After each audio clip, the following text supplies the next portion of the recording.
Hello, Eddie. Hey, Hi. Anissa, how are you? And how are you? Thanks for being here. No, thank you. I'm just gonna go refill my coffee cup. Okay.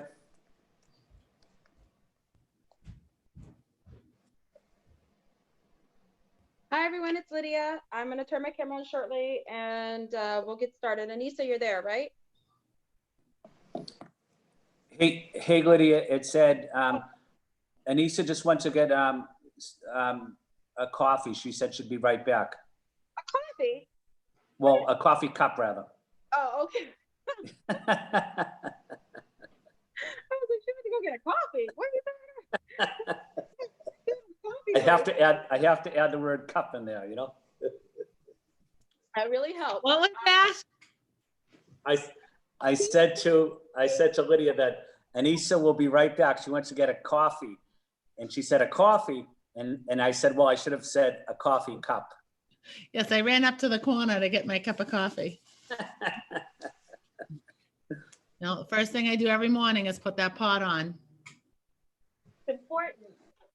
Well, if I have my act together the night before, I'll set it, but nothing beats it when I set my coffee pot the night before and wake up to the coffee ready to go. So I don't know that we need the full 2 hours for this. I hope not. Yeah, okay. I think, this is an update, check in on the conversation. I know I left early and thank you for stewarding that to the end. I think we, for the most part, I don't think we're not live yet. Right, Carrie? No, I think we're live. Okay. Yeah, we're live. We're just waiting for confirmation on the web. Okay. Yeah. Perfect. All right. So I think once you gavel it, I'm happy to share what I hope we'll accomplish today, and I hope we'll accomplish enough to just move on this. Oh, excellent. Excellent. That's perfect. Let's see. So who do we have? Two. Oh, Braden.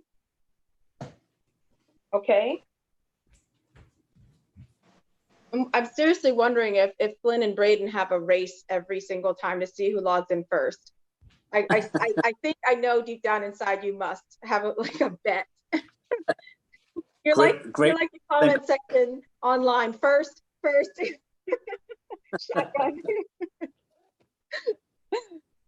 Flynn is, I think Flynn's got a little bit more first. I don't know. He just.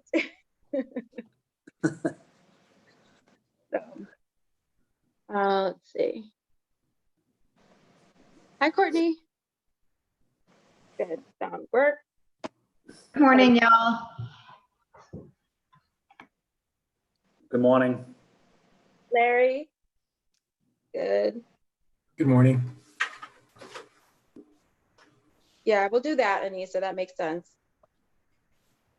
Able to just kind of. Yeah, so whenever you're ready to start, I'm ready to go. And it looks, Courtney's here, which is key. Larry, Danielle are here. Okay. I think I know we're waiting, I think, on Tim Davis will be joining us, I think, Courtney. Right? Yeah, but we can, I think that Should we start without anything? Yeah. It's a working session, so it's really just about updates and what we're going to go for. No expert testimony, really, just kind of how we form it. All right, then. So I'm going to pull up my opening statement and we'll just get started.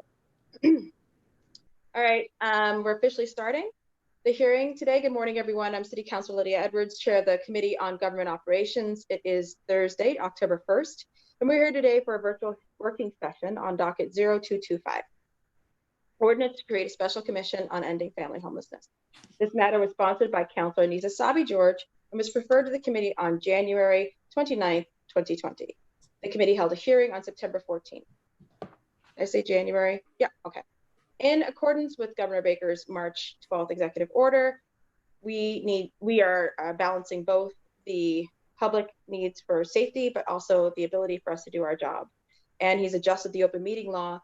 And as a result, we're having this working session on Zoom. You can watch this working session at www.boston.gov/city-council-tv. It will be rebroadcasted on Comcast 8/RCN82 Verizon 1964. For any public testimony, written comments may be sent to ccc.go boston.gov and will be made a part of the official records. Docket 0225 would establish a commission to develop an actionable, measurable plan to end family homelessness in the city of Boston. That ordinance provides for the membership of the commission and identifies authorities and responsibilities for the commission. Members of the commission would serve without compensation. At our hearing, we heard testimony from various individuals within the administration and expert stakeholders from various organizations. The committee discussed the objectives of ending family homelessness, the adverse impacts of family homelessness. The committee also discussed available resources afforded by the city currently, including BHE affordable housing vouchers for homeless families in Boston Public Schools and preventative programs. The committee also discussed the family-led state stability pilot program, which includes 7 schools with the goal of ending homelessness in Boston schools. The committee and participants expressed genuine and honest support for establishing the commission and to achieve the goals of the commission. Joining us today from the administration is Courtney Trudell, Assistant Director of Supportive Housing of DND. We also will probably be later joined by Tim Davis, Deputy Director of Policy at DND. We also have, or will be having possibly Christy Staples, Vice President of Mind the Gap, United Way of Massachusetts, Danielle Ferrier, CEO of, there are my notes, Heading Home, and Larry Siemens, President of Family Aid Boston. I'm going to now turn it over, before I turn it over to the lead sponsor to kind of direct the agenda of today's working session, I just want to acknowledge my colleagues who are here with me. Along with lead sponsor, Councilor at Large, Anissa Sabi-George, we've also been joined by District 2 City Councilor Ed Flynn and District 9 City Councilor Liz Braden and District 8 City Councilor Kenzie Bach. Yep. And so right now, I'm going to turn it over to Councilor Sabi-George.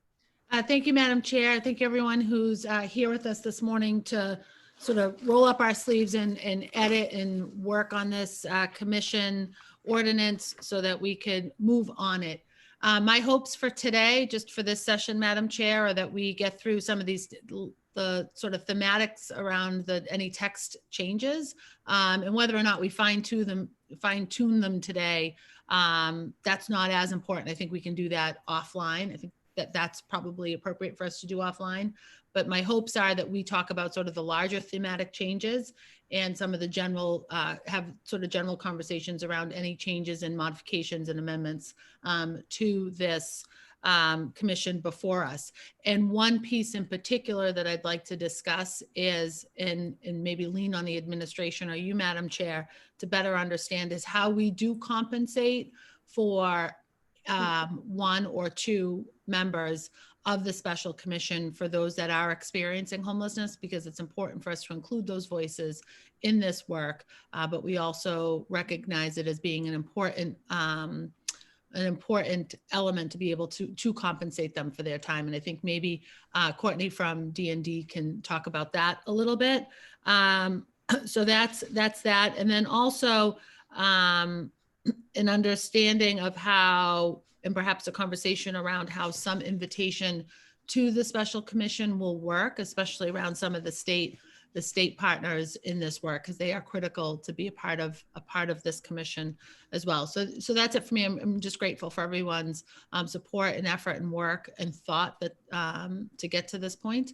But my hope is that today is our last sort of official session on this prior to bringing it amended and modified before the body as a whole. Thank you, Madam Chair. Thank you. So what we could do, if it seems appropriate, is just go right to each of the guest panelists. We could ask to see if anybody would like to make any opening statements of my colleagues, but we could also, just go right to the expert panelists or stakeholder panelists and see if they have any immediate response or reaction to the language of the ordinance. And then also, I have some genuine questions too. For you about the ordinance, and we could just do that. Does that make sense? Perfect. Thank you. Okay, so we'll start. I see we've been joined by Tim and Courtney. So why don't we go ahead and start with the administration with any of your thoughts. Oh, excuse me. I apologize. My colleagues, if any of you had any brief statements. We could start. It would be Councilor Flynn, then Braden, then Bach. Thank you. Thank you, Councilor Edwards. I'll be very brief. I want to say thank you to Councilor Sabi-George for sponsoring this ordinance and to Councilor Edwards for chairing this working session. having actionable plans that can help us end family homelessness in Boston is something that I think we all support. I know having a special commission where we can come together and coordinate plans and come up with ideas is a great way to do that. Having stable housing is critical to all families and children as we continue to face a housing crisis in Boston. And with the pandemic impacting our economy and employment, we're going to see more and more families facing homelessness later on. So I'm here to learn more about the hearing, about the special commission.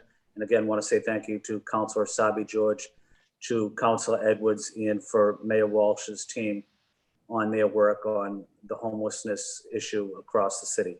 Thank you, Councilor Edwards. Thank you, Councilor Braden. Thank you, Councillor Edwards. This is a hugely important issue. I'm not going to take a whole lot of time. The big concerns I have are really to streamline our systems, improve the Section 8 process. Also, in neighborhoods like ours, there's a huge, lots of family size units are being rented out at a very high rental. So also to try and explore ways to incentivize landlords to rent to families. So it's a complicated problem, and I'm really welcome this commission because I think that we can take a very broad view of all the different issues and trying to get some solutions. So I really thank you for everyone for being here this morning. Thank you. Councilor Bach. Thank you, Madam Chair. I think we should get right to it. I'm very grateful to Councilor Asabi George for proposing this and looking forward to the working session. I think it's hugely important, but I won't take any more time. Thank you very much. We'll just turn it right over to Tim and Courtney from DND. Again, talking about this idea, any specifics within the language, questions. Hi, this is Tim Davis. I'm Deputy Director for Policy Development and Research at the Department of Neighborhood Development. We are very pleased to be here today. This is such an important issue for the work of our department, but also for the city as a whole. It is our supportive housing division that does all the yeoman's labor of working on this issue so much. And so instead of me talking endlessly, I'm going to turn it over to Courtney Trudell, who is our expert in this area and can speak much more directly to the language of the ordinance. Thank you. Thank you, Courtney. Thanks, Tim. Hi, I'm Courtney Trudell. I'm the Assistant Director of the Supported Housing Division. Very excited for the working group on this ordinance and the work that has gone into it and the attention that it's getting. Overall, the department is very supportive of the commission and the position that we've been able to put forward in the FY21 budget to be able to support the work of the commission. We do have some comments in regards to some pieces of the language. Overall, given the inequities that are playing out in our emergency shelter system on the individual side as well as the family side, it seemed appropriate that the ordinance would make mention or acknowledge some of those inequities in either the membership of the commission or in the charge of the commission as they're looking at some of those system-wide gaps. Additionally, with the commission membership, we see an opportunity to tie the work very closely to the Boston Continuum of Care, which the Supported Housing Division is the lead agency for coordination. The Continuum of Care has over $30 million worth of federal and city resources that are going to homeless services programs, and will be a key player in how some of the solutions that this commission outlines in its plan, how they will be implemented long term. So including the continuum of care might be a benefit for being able to secure some of those resources or prioritization of those resources up front. There's also an opportunity to increase more partner agencies that are either participating in the roundtable or participating in other solutions and other programs that are serving families that are experiencing homelessness. So in addition to the 3 roundtable members, it may be helpful to include specific advocacy groups or specific housing developers or housing partners that are going to help contribute to the solutions that the commission identifies. And also employment services providers that are working with some of these families as they're trying to stabilize in their long-term housing solution. And then finally, I think there's an opportunity, as in the membership composition, also in the duties and responsibilities, to also highlight the continued coordination with the continuum of care, so that the commission and the continuum of care are working together and in concert to fund the programs that the commission will find to be most successful, and then long-term be able to support these programs through some of our federal resources. Thanks for the opportunity to share this with us. I'm happy to go into more detail if there are questions. And actually, finally, I did skip over something very important in regards to compensating members who would be participating. So households with lived experience of homelessness. Currently, the continuum of care does pay for their experience and expertise on other committees and commissions and working groups that they serve on. And we do this primarily with individuals and young adults right now, and would be happy to be able to fund that through our continuum of care planning grant going forward for families that would be serving on this commission or that would be serving in other continuum of care leadership and policy development opportunities. Thank you. Thank you. Madam Chair, if it's okay to just go ahead and get feedback from all the panelists or expert stakeholders? Okay. And Madam Chair, you're Madam Chair. You're technically, thank you. If we can't laugh sometimes. I do, I really do. I meant as the lead Yes, sponsor. no, thank you. No, I think that it would be good to just sort of hear from everybody and then we can have a more open discussion dialogue. Very well, thank you again. So just going in, I think I listed some of the names. We had Chrissy Staples. I see she's here. Yeah, I'm not sure. I mean, perhaps whoever would like to sort of speak next, I think would be great. I don't know if they had a predetermined order from some of the conversations. So Danielle? Sure. Thank you all for having me and having me join the discussion. You know, if we're in terms of the language and the edits, those all make sense. The one question I would have, Courtney, is in context of the reimbursement, I would definitely recommend that we consider, if possible, support around childcare for families, given that's a bit different than we would see for individuals and for some of our young adults, although that definitely on the Special Commission for Homeless Young Adults, we saw that as a barrier as well. So if there's any way to include some structure around helping with childcare so folks could attend, that would be great as well. And I would recommend as a consideration if possible. Excellent. And Larry. Thank you very much, Madam Chair. On behalf of Family Aid and other service providers, we're delighted that the City Council is taking this critical issue for the city up. In particular, we're very pleased that in section 1216.3 of the ordinance, the first primary focus is on the resources necessary for families. Just a note to you that one of the major concerns for many of the service providers at the roundtable is the focus actually on children's services. And in the conversation, we do know there are a tremendous number of advocates for housing, which is a core element of homelessness, but underneath that is a true need for us to understand the necessary resources relative to children's supports. The agencies who are represented here today, plus Horizons for Homeless Children, have already begun a review of city services. We've identified 47 city services that are directly connected to the needs of children who are living at poverty or who are homeless. And we're encouraged to see that the ordinance has language, but would like to make sure that the needs of children in particular are brought to the forefront versus just families. So thank you for your time. Okay. So going in order, or actually, I think Courtney, Danielle had asked you about the babysitting. idea? Yeah, it's an excellent point, and a good idea, and not something that we have built into our stipend compensation so far.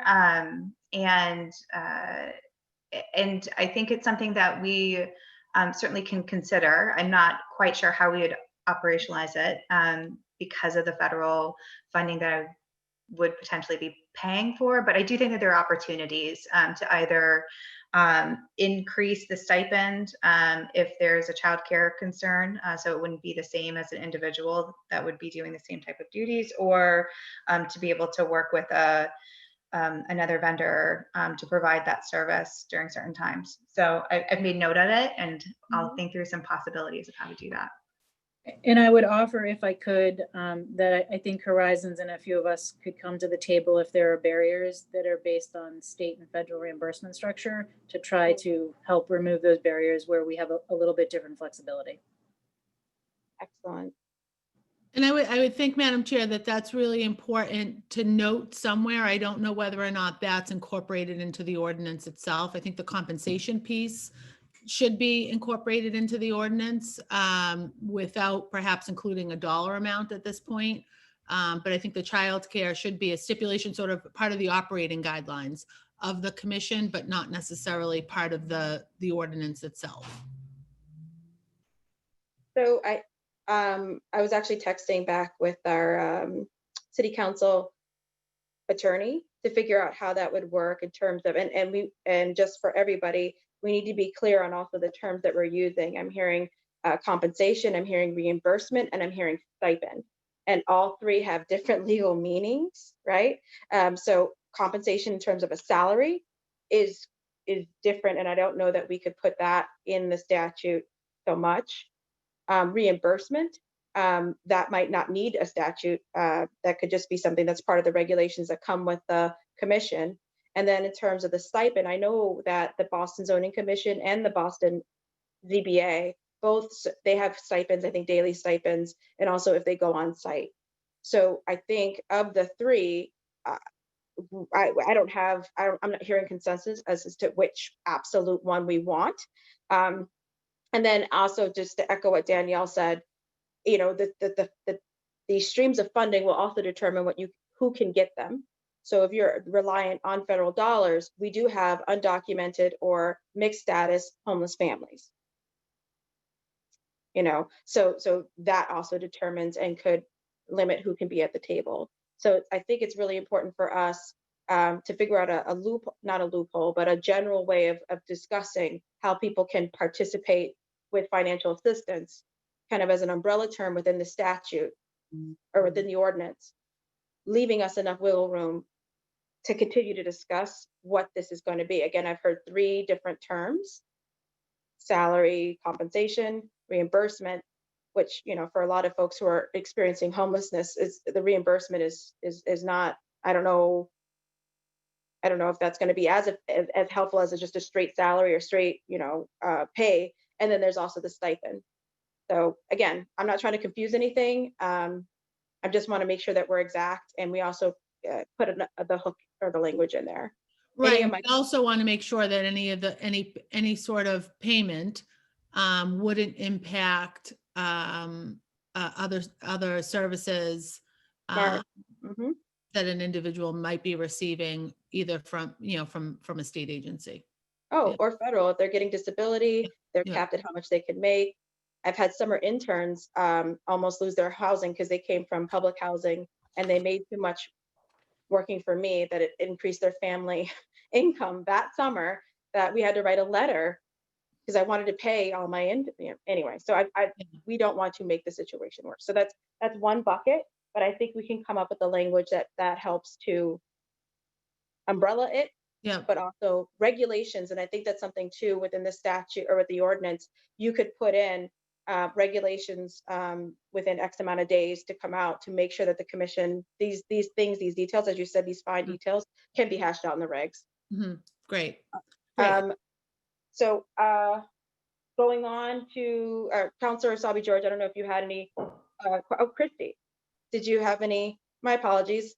if I skipped over you. Do you mind if everyone, if Christy, if you can kind of respond to the ordinance and thoughts? Oh, Sure, take yourself pleasure. off mute.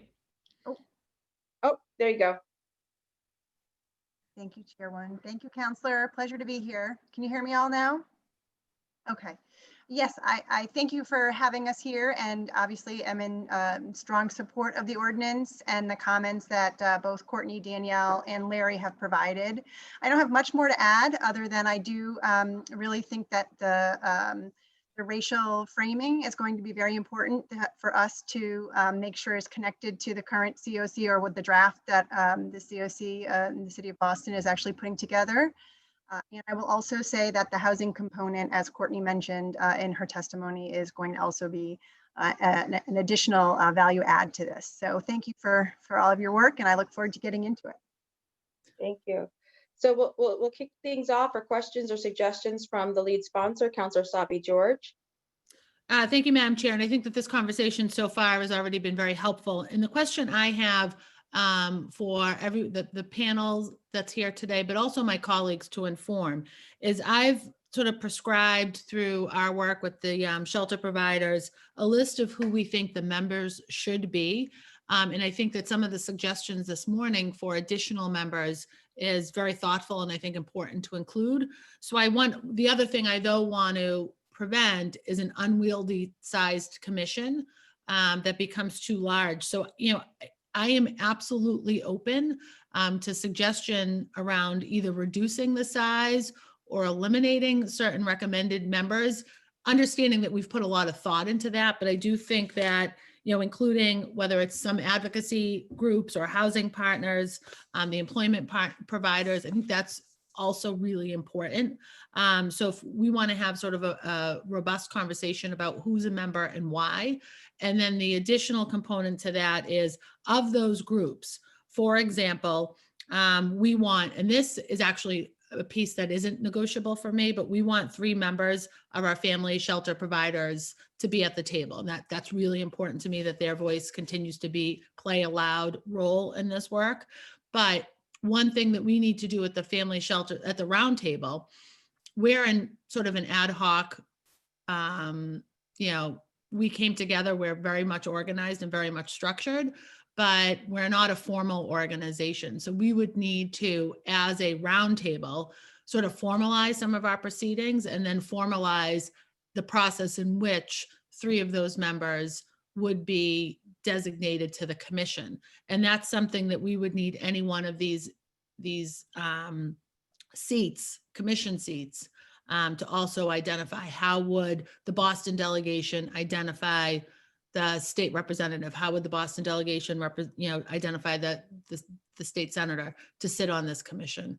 So I'm open to a discussion around those seats and who sort of owns those seats, and then the process by which we're asking them to identify and share with the commission how those appointments would be made.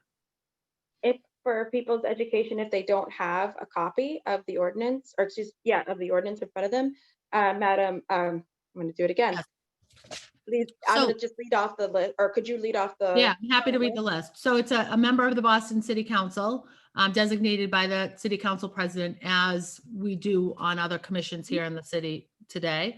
The mayor, the Chief of Health and Human Services, the Chief of Housing, the Superintendent of Schools, the Governor, the Secretary of Health and Human Services, the Secretary of DHCD, a state rep, a state senator from the Boston delegation specifically, a representative of a child care provider who specifically works with homeless children, a representative of emergency food distribution, 3 members of the Family Shelter Roundtable, and three individuals, 3 representatives who have family homelessness or housing insecurity lived expertise. 3 members from that. And all of those positions are or their designee. So the mayor or the designee, the governor or the designee, the chief or the designee. But I think you were getting back to then, how do we pick who is the representative of Emergency Food Distribution Center, an emergency provider? One example that we have right now is for the ZBA. We basically say these are the organizations from which the mayor can pick, you know, a person, Mhm, and those organizations, they have a role to play. They put forth their suggestions, mhm. right? And then the mayor appoints. And if you wanted to make sure there was still, city council could then confirm. That way there's a real back and forth. So, all these stakeholders, I'm sure, can think of people they would like to have put forth for that particular idea. And we can list the stakeholders that we think come under that umbrella. They produce, the mayor could appoint, the council could confirm.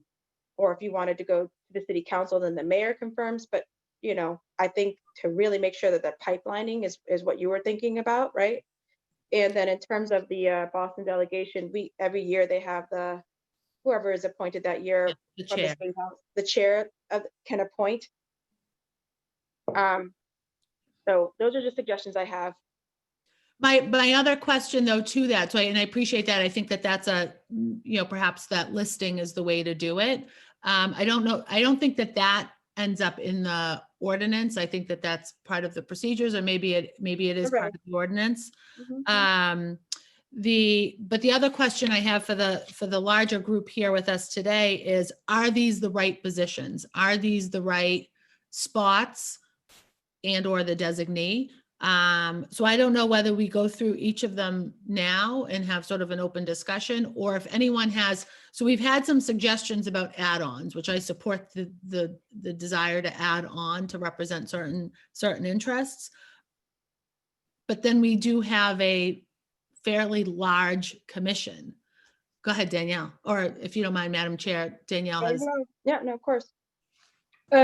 So one question or thought is to think about the difference between the governing body and the working subgroups. And is there a way to balance the structure and the wide net that we need to cast within the working groups, so that you have a manageable committee, and then working groups that ensure that they expand the expertise and who's at those working groups? Just one thought and way I've seen it done on some special commissions. So a larger commission is okay, because then there'll be working commissions that are slightly smaller, rolled up sleeves, focused on different areas, and thinking about sort of the charge, the responsibilities and the authority that what Larry was talking about earlier, the 12-16-3, identify, discern, conduct, and like that's sort of what the committees would lead to that work. I see Larry nodding his head. Yeah. I mean, so you could do it one of two ways. You could have a larger commission and very clear working groups with representation sitting on the working groups that cover, right? They each have a charge. Those typically, ideally, to get to a year deliverable, would need to be formed very fast out of the gate, right? You need to know what are the buckets that are the working groups. And if there are people that are not sitting on the actual governing body of the special commission, ideally you'd bring them into the working groups to expand your expertise, right?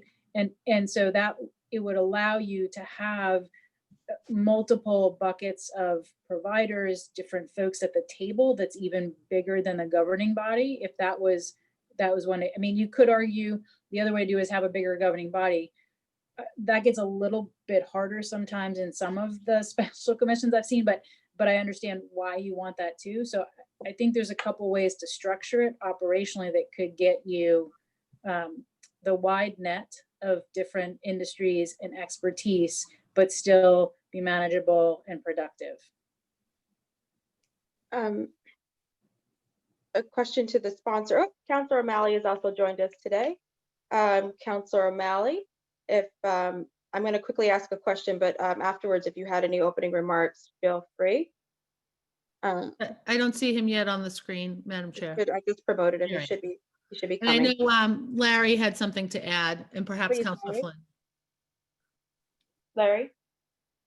Oh, thank you, Madam Chair. Just as a following up on Danielle's comment, a model maybe for consideration would be the very, very effective model that the Department of Neighborhood Development used for unaccompanied youth, that basically utilized the structure that Danielle had just talked about, where there was kind of a coordinating group, and then there were breakout and working sessions for different elements of unaccompanied youth needs for homelessness. again, it kind of illustrates, and Courtney, I don't know if that model exists somewhere that might be helpful to the committee to see how D&D had structured that, but I got a lot of community involvement very quickly with some great recommendations in a very short period of time. Sure, I can share that membership list and all of the committees that supported that. It was a broad leadership group, and then many community partners that were not part of leadership, but felt very passionate to move those solutions forward.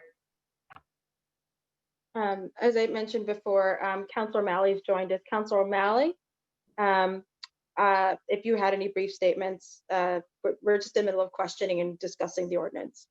Please don't let me disrupt this. Thank you to you, Madam Chair, Councilor Sabi George, and all of our great partners in this work. I stand ready to do something that it's actually going to make a profound difference. So thank you. Thank you. If I may, questions to the chair, and I guess everybody, some just incorporating your ideas and thoughts. I noticed in the language, we have 60 days before the commission would actually meet.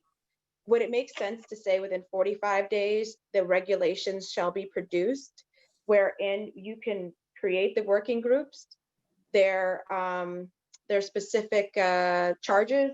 I assume also like these following working groups shall also be established, and they will meet more frequently than because the big group meets quarterly.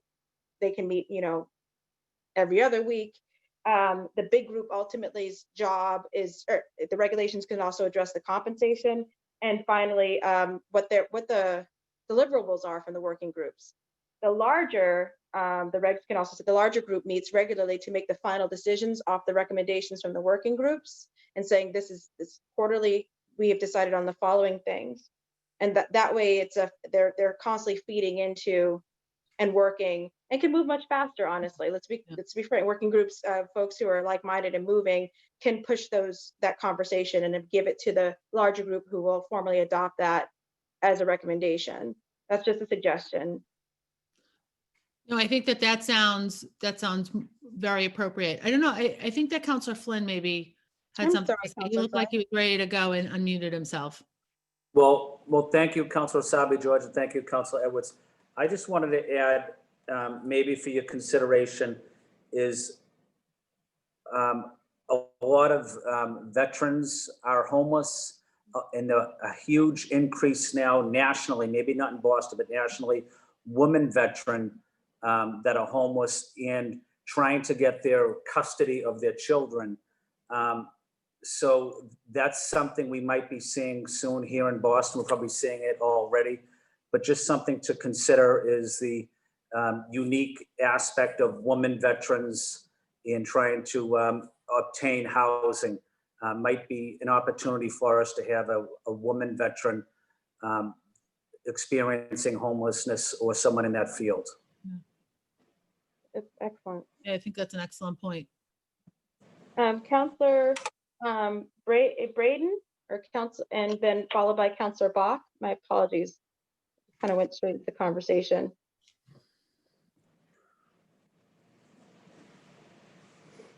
Okay, Councilor Bach. I think she may have had to step away. Apologies. Oh, there she is. No, I'm here. Sorry. No, I don't have a question at this time. I've been sort of looking at it and trying to think through some of the same things folks are wondering about what I think the dominant thing for us to keep in mind here is that what Councilor Sabi George has proposed is, a special commission with a limited time horizon whose goal is really to put an actionable plan into practice. Mm-hmm. So I just think the number, given that format, it doesn't, what strikes me, it's almost like I heard the useful suggestion about working groups, and I think certainly for creating subgroups that can be helpful, but it's also to me nobody should be on this who isn't being asked to roll up their sleeves and be actively involved, because it's not a kind of thing where we're anticipating that it will just run for decades and somebody might want to have somebody officially on the list. So I guess that's my just qualitative input right now. But I'm afraid I'm kind of mid-processing on it. So I don't have a really concrete question or suggestion at this time. Thank you. Yeah, I mean, there was some there was some conversation around the 5-year limit. And I mean, I think everyone knows, and we as at the roundtable level, when we were discussing and sort of drafting this, we know that we're not going to end family homelessness in 5 years. That's certainly our goal and our hope. But by setting the time limit, it really, I think it motivates us and it keeps us sort of with that actionable plan, because we have very specific timelines in which to accomplish certain things. And at year 4.5, I hope that we have eliminated it, or we're discussing a way to dissolve this commission. But I imagine at that point, I hope that we've had so many accomplishments that we've then started to adjust the way that we're doing that work. But the timelines are really important to me, and I know to the group, because it keeps us sort of true to our pledge, and it challenges us. We've also been joined by Michael Flaherty, and I want to see if Counselor Braden just texted me saying she's having technical difficulties. She can hear us, but she can't somehow respond. Counselor O'Malley, if you had any questions, thoughts. And not at this time. Thank you, Madam Chair. Thank you. Counselor Flaherty. No questions, Madam Chair. I had some difficulties getting on, but just been listening to the last few speakers. So, and we'll follow the lead. Obviously, Councilor Sabi George has done some great work in the space. So trust her judgment. Clearly, we know that we have a crisis on our hands, and a city like Boston that, as I've often said, we're a resource rich and an opportunity rich city, and the travesty that we have too many people homeless, living in shelters, living in their cars, etc. So, and even sadder to see so many families. So we need to do what we can do, and we're committed, obviously, as a council, and I'll take direction from those that are experts in the space. Thank you. Counselor Sabi George, you had mentioned that a couple seats, like an employment seat, or group. Maybe I'm missing it. It's not written into the ordinance yet, Courtney, in her remarks. It was okay. Mentioned some advocacy groups, housing partners, and employment providers, or workforce sort of development providers as potential seats. I think the other piece that's probably important to discuss too is the role and whether or not we articulate into this ordinance the role of the family advisor or the advisor on family homelessness through D&D and through the I don't think that family homeless advisor, the special advisor, sits on the commission, but I think it may need to be written into the ordinance what their role is and what the expectations are of that individual. So and we've also been joined by Counselor Kim Janey. But just to be clear, I'm just keeping also I'm sure you are too, Counselor Sabi George, but I have a veteran seat or veteran perspective suggested by Counselor Flynn, housing advocates suggested by Courtney, workforce and housing also I think suggested by Courtney, and then I'm missing. I know I'm missing one. There was another suggestion. May I chime in? Yeah. So it was a housing partner, not just a housing advocate. There was a housing advocate or homeless family advocate, but a housing partner, a housing developer. And then the one thing that didn't make the list was a seat for the continuum of care. Oh, it's COC. What are your thoughts, Counselor Sabi George? I see you raise your hand, Danielle. Go ahead. In terms of the counselor's suggestion about veterans, I think what I also heard the counselor talking about was reunification, right? The reunification as a piece. I would recommend, and I don't know that this needs to go in the ordinance, so I defer to those of you with the expertise there, but if we look at the federal laws around Family First that came into effect this past summer for child welfare, there's direct linkages there and service dollars around keeping families together so that children aren't removed. And so it would just be a recommendation, and maybe that goes into the working group, but you're talking about reunification, and I might call that out.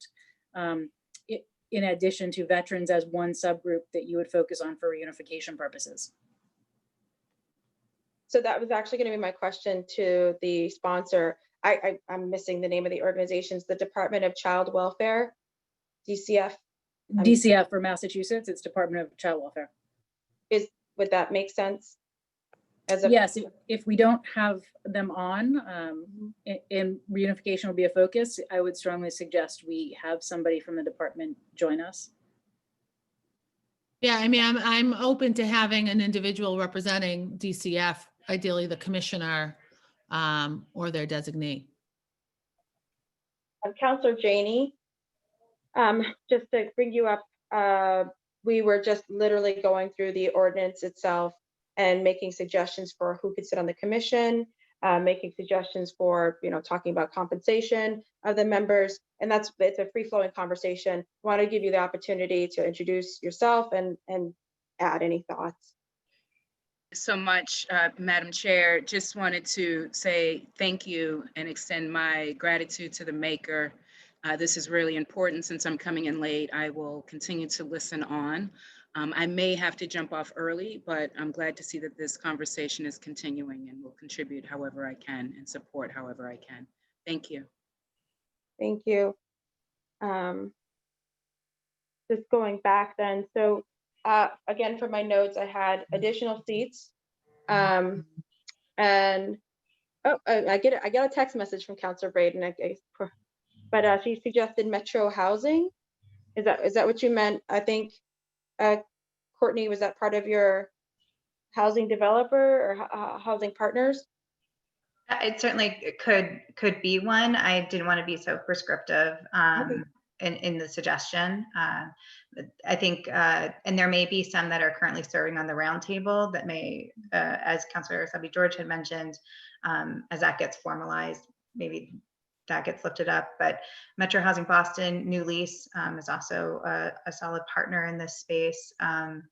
And there are some other housing developers that have been very active in building housing, family housing in the city. Thank you. So again, we kind of have buckets of the conversation for some suggested changes to the sponsor specific seats. We've also suggested a reference to regulations. I think we would have to probably get rid of the sentence that says shall serve with no compensation, just so we don't block it. And then, within the regulations, really reference the working groups and, get down into the details. But for our purposes, for everyone's education, for our purposes as a city council, we passed the overall ordinance that brings this to life and refer to these things. And then the actual down in the details back and forth can happen just either amongst ourselves and so on and so forth. But if I understand the lead sponsor, she'd like to get to the overall 30,000 foot view kind of rubric, get that passed by the city council, so that we make the deadlines within 60 days, within 45 days, whatever the lead sponsor would like to get to business. Tim may have something to add. Yes. I just wanted to comment about the 60-day or 45-day implementation window. We have started the hiring approval process for the family advisor, but this could take a few months to get this new staff person on board to convene the group. So we are suggesting that maybe this convening is with 60 days after their hire. Maybe it could be 45 days, but I think that we are concerned that this this commission would be staffed properly from the start. To the lead sponsors, are you open to that suggestion? Yeah, I'm absolutely open to that. And it's, we can work that language into either the ordinance or when we are at the point when the body approves this ordinance. And I assume the mayor needs to sign it, that we can sort of amend it for that moment, and depending on where we are in the hiring process and all that. I've encouraged Chief Dillon and the mayor's team to work quickly on that, because I think it's important to get to onboard an individual soon, because families are homeless today. And that work needs to, continue to be a priority of the administration, but I think having that role filled certainly elevates the conversation. What I might suggest, Madam Chair, is perhaps, taking all of this feedback and these notes, and then perhaps I could meet with some of the key, the key players in sort of drafting of this, go back to not to the drawing board for sure, but take all of this feedback and really inform this ordinance. Maybe outline and draft some of those, the language around the working groups, the language around the days, the language around the membership, and including, what was suggested today, and then perhaps come back. Maybe we do need one more brief working session. I think today, if we are sort of getting to the point where we're going to wrap up this conversation, if we could schedule another 1 hour working session in a week or two, I think we'll be in a really good spot to finalize this for the body. Absolutely. Happy to do that. And we'll incorporate all these suggestions and have that out. Okay. So with that, if anyone has any other suggestions or comments, we will then have a subsequent working session. So you could digest all of this, look at what's been proposed, and then in that working session, kind of finalize it. So unless anyone has anything right now, I am going to go ahead and gavel out. But before I do, any of the counselors have any final remarks? No? Okay. Lead sponsor? The only remarks I'll say is, in my opening remarks, I was hopeful that we'd wrap it up today, but I'm not disappointed that we haven't. I think that today's feedback and conversation was really very helpful. And I'll make sure that I reconvene my sort of smaller group to go through these recommendations, to edit the ordinance as it's been presented, and come back in less than an hour. I think we can get through what we need to in one more working session. I appreciate very much, Madam Chair, your indulgence and sort of efforts to keep this moving for us. Thank you. All right, everyone. I don't have a gavel. I clap myself out. All right. Thank you, everybody. Thank you. Bye-bye. Thanks, everybody. Bye. Thank you, Counselor. Bye.